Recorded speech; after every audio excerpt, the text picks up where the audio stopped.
Este es el baile de los Guloyas de San Pedro de Macorís.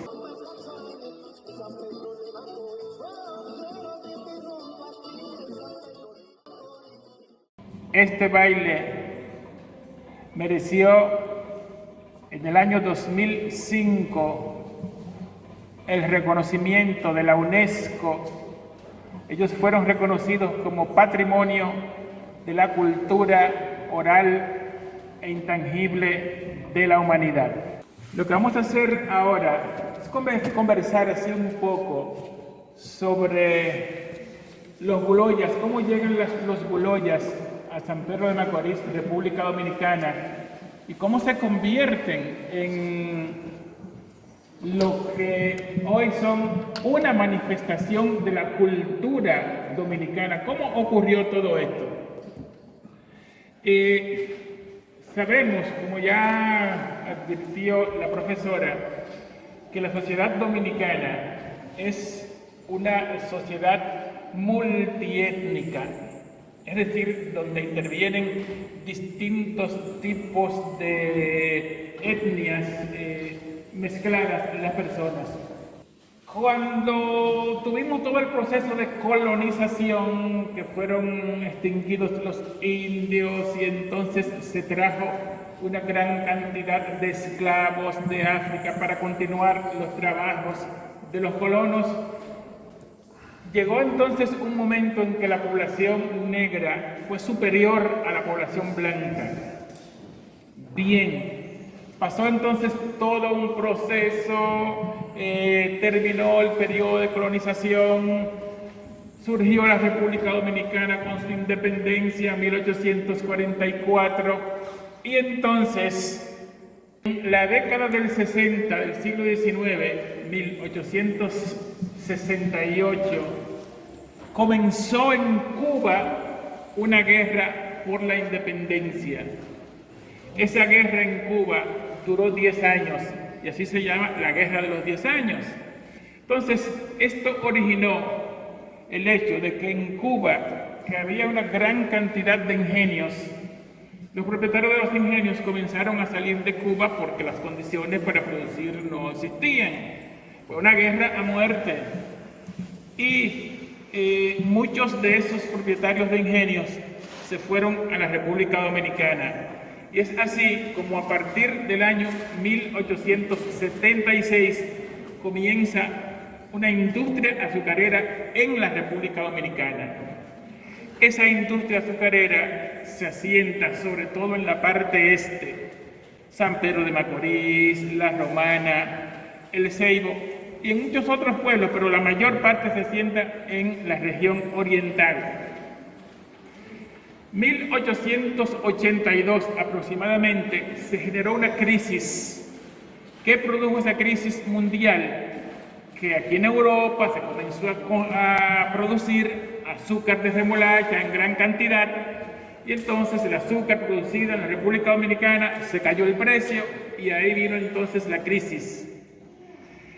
Esta crisis estuvo a punto de hacer que fracasara la industria azucarera. Entonces hubo que buscar manera para conseguir que esa industria azucarera continuara. Y para que continuara, entonces los propietarios de los ingenios comenzaron a buscar mano de obra mucho más barata que lo que ya pagaban en la República Dominicana a los campesinos dominicanos. Esa mano de obra la encontraron en las Antillas Inglesas, en donde se había generado un fenómeno. La primera mitad del siglo XIX, los ingleses inventaron la máquina de vapor.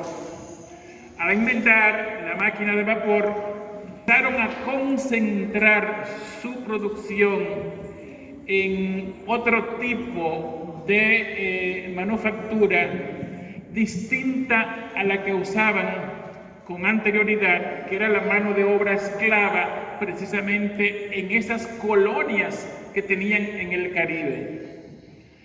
Por esa razón, los ingleses son los primeros que declaran la abolición de la esclavitud aproximadamente 1833-34 y demora algún tiempo. Y entonces, esos ingleses dejaron abandonados a su propia suerte los habitantes de esas Antillas inglesas que habían sido esclavos y bueno, ya no les importó, como nunca les importó explotarlo, como lo hacían. Entonces, estos habitantes de las Antillas inglesas necesitaban sobrevivir y durante la segunda mitad del siglo XIX comenzó a desarrollarse en todo Centroamérica el ferrocarril, la construcción del Canal de Panamá y una industria azucarera moderna. Los esclavos de las Antillas que pertenecían a Inglaterra eran entonces ya libertos, que hablaban la lengua inglesa.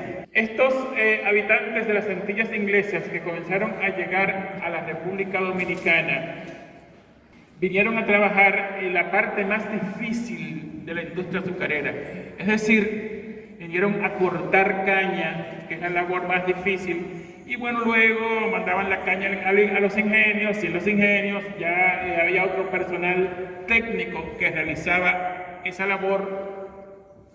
Y con el paso del tiempo, estos habitantes de las Antillas inglesas se fueron concentrando de los cañaverales, de los batelles en los cañaverales, se fueron concentrando en lo que eran los ingenios propiamente. Las distintas islas de donde fueron a la República Dominicana fueron muchos de Islas Vírgenes, de St. Croix, de St. Kitts and Nevis. Fue una gran cantidad. Fíjense que una ruta perfecta para los dueños de los ingenios era tan fácil como mandar una embarcación a estos lugares, recoger personas de acá y llevarlo en esa ruta hasta los puertos del este. Ese fenómeno se dio, digamos que a partir de 1892 y sobre todo se dio en mucha mayor medida a partir del año 1900. Este fenómeno genera como un tipo de situación en donde siempre es posible contabilizar una parte de esos braceros que son llevados de manera legal, pero siempre se lleva otra cantidad así como de manera ilegal. En 1920 habían llegado de forma contabilizada a la región, al país, 5.763 habitantes de las Antillas inglesas. Y de acuerdo al censo de 1935, había 9.272. La cantidad hoy no nos parece grandiosa, pero hablamos de 5.000 y pico, 5.700, casi 8.000 personas, en un país que tenía una población de aproximadamente 1 millón y medio de personas, es decir, que no era el país de 10 millones, 12 millones de habitantes que somos hoy. Si se fijan, la mayor cantidad estuvo concentrada en San Pedro de Macorís, más de 3.500 en el 1920, 4.000 y pico, casi 4.300 en el 35. La segunda provincia que concentró la mayor cantidad de estos inmigrantes, aquí dice el Ceibo, porque en esos tiempos la provincia de La Romana no existía como tal, sino que era un pequeño poblado y pertenecía a la provincia del Ceibo. Estos habitantes que llegaron de las Antillas inglesas, al llegar a la República Dominicana, donde también había negros, recibieron primero muy bajos salarios, los que le pagaban, condiciones muy infrahumanas en las que laboraban, y por encima de esto también recibieron un gran rechazo de la población dominicana, es decir, una gran xenofobia. En la República Dominicana, por ejemplo, el nombre que se le dio a estos inmigrantes fue el nombre de cocolos. El origen del nombre cocolo que sigue en discusión. Yo soy partidario de una hipótesis planteada por un lingüista dominicano que vive en Estados Unidos y que ha planteado que ese término de cocolo viene de una tribu africana denominada cocolizos, y que entonces algunos de ellos se llamaban así en las islas, y ese nombre llegó a la República Dominicana con estos inmigrantes.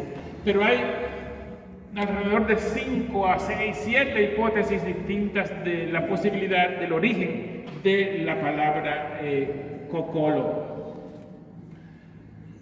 Decirles que, bueno, yo con mucho orgullo hablo de este tema porque mi padre fue uno de esos cocolos que llegaron de las Antillas Inglesas a trabajar a la República Dominicana, la industria azucarera.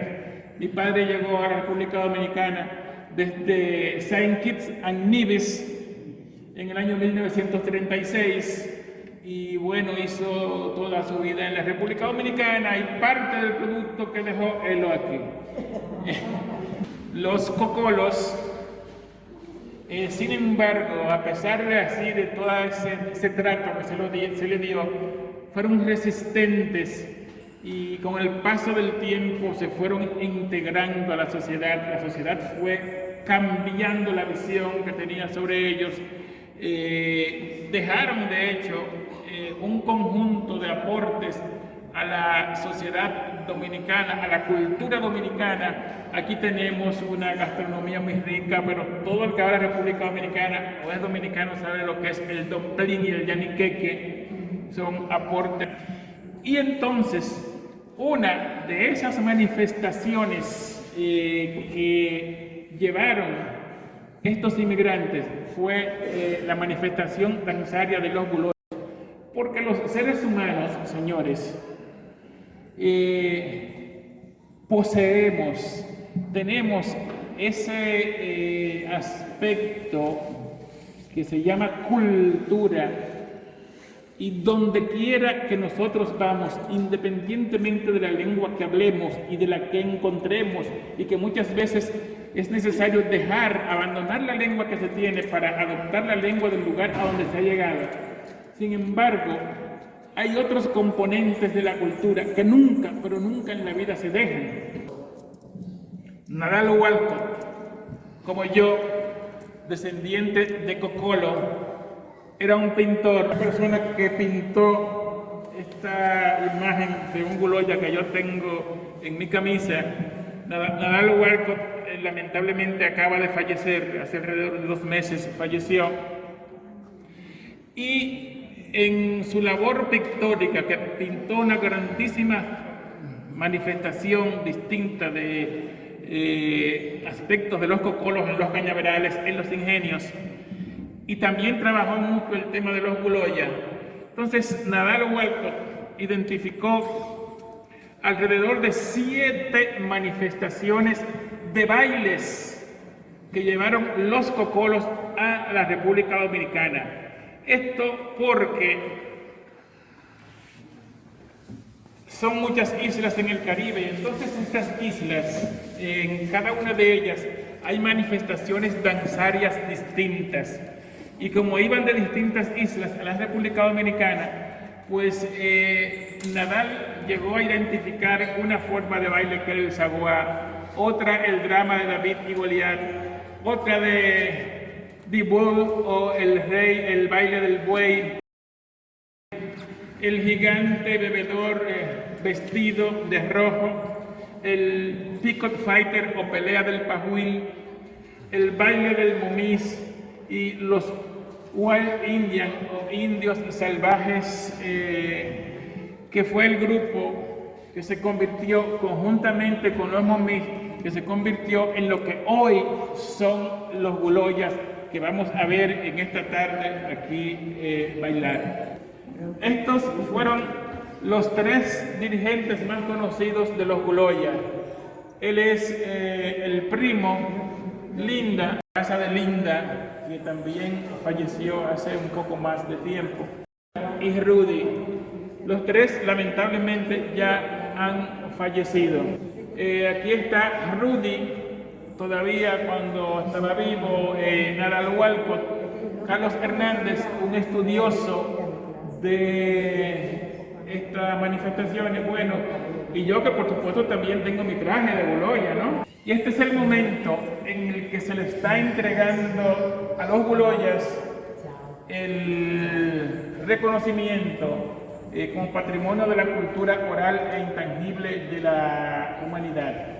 Yo tuve la oportunidad, la dicha, si se quiere, de ser funcionario del gobierno dominicano en un momento en que este grupo de Guloyas fue invitado a París, a la UNESCO, y entonces estuve acompañándolo.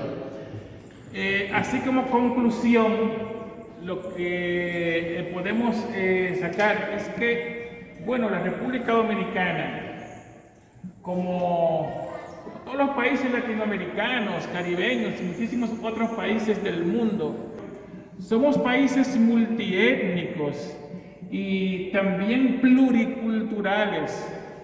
Y lo que tenemos que hacer nosotros como seres humanos, donde quiera que estemos, en cualquier parte del mundo, es observar, respetar, compartir la cultura de los demás con la cultura nuestra. Eso es lo que nos hará ciudadanos del mundo cada vez mejor. Y tendremos un mejor mundo como lo merece la humanidad. Así que muchísimas gracias. Muchísimas gracias, Javier Sangre. Y lo vamos a coronar como Guloya.